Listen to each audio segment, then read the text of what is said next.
taon-taon din naman yung mga lawmakers mismo, mababatas mismo nagsasabi. And in fact, ilan sa mga mababatas na in-interview namin or candidates no, na in-interview namin dito ay gusto nila i-push talaga yung agriculture industry.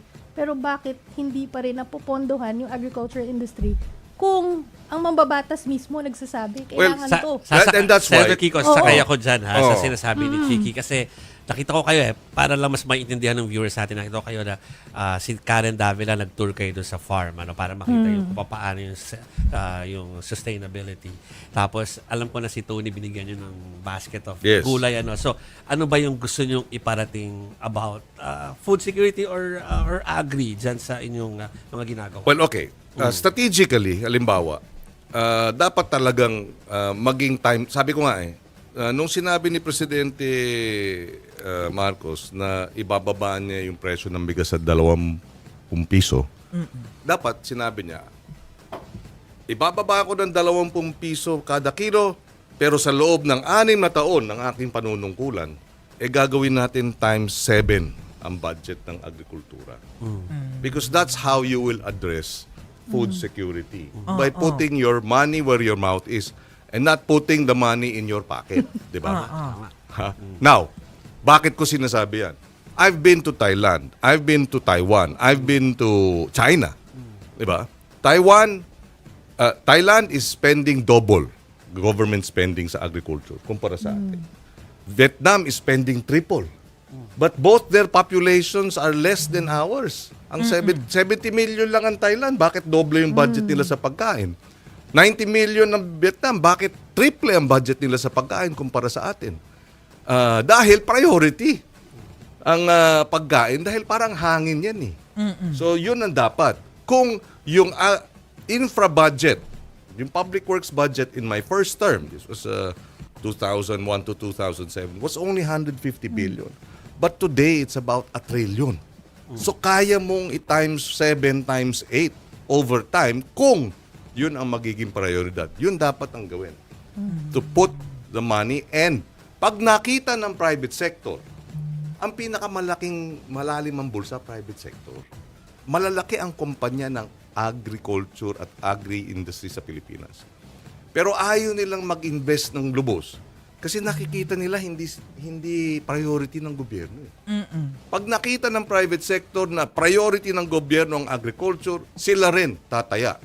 In other words, may multiplier effect in terms of capital, infrastructure, funding na mapupunta sa agriculture. When that happens, magiging first world na tayo. Half the nation's population nasa rural area pa rin. Ang kinikita ng ating farmer mga 7,000 a month. Dapat ang gobyerno maliwanag at ito ang ginagawa ng ibang bansa. Pag tayo ay gagastos sa agriculture, sa suporta sa farmer, ano ang resulta? Tataas ba ang kanyang kita? Kasi kung hindi tataas ang kita, what's the point of all the billions? Kaya yung mga second generation o next generation ng Filipinos ayaw na mag-farming. Kaya nga, pinasa natin yung batas ng 2019 sa GIPSACA law. It's really paano dadalhin ang ating mga magsasaka from subsistence farming, baon sa utang, kulang sa credit, kulang sa kapital, into farm enterprise management. Dahil pagka farm enterprise na yan, ay maengganyo na yung ating mga kabataan na pumasok yung next generation of Filipino farmers. Yun ang dapat natin gawin. And it has to start with government taking the initiative of investing in our agri-sector. In the end, mataas ang presyo ng pagkain, gutom ang taong bayan, hindi malengke ng masasarap na pagkain dahil hindi sinusuplayan ng maayos ng agri-sector yung supply ng pagkain hindi ayan na nga Senator Kiko, na i-connect mo na, isipin ko kasi na medyo technical na nandun tayo sa mga farmers at kung ano, di ba? Pero yung audience kasi natin ay talaga more of yung mga misis na nasa bahay ngayon. So tama, so kung paano darating sa kanila yung mga supply. Kasi may mga nagsasabi, okay, naintindihan ko yung farmer, agriculture, pero hindi naman ako farmer. So pero may epekto pa rin sa kanila, right? Yung pagkain natin. Of course. Exactly. Oo. Diba? Kasi import ng import. 'Di ba? Tapos Tapos yung farmer natin hindi na makatanim ng mas marami dahil baon sa utang. Eh di syempre yung supply mahal.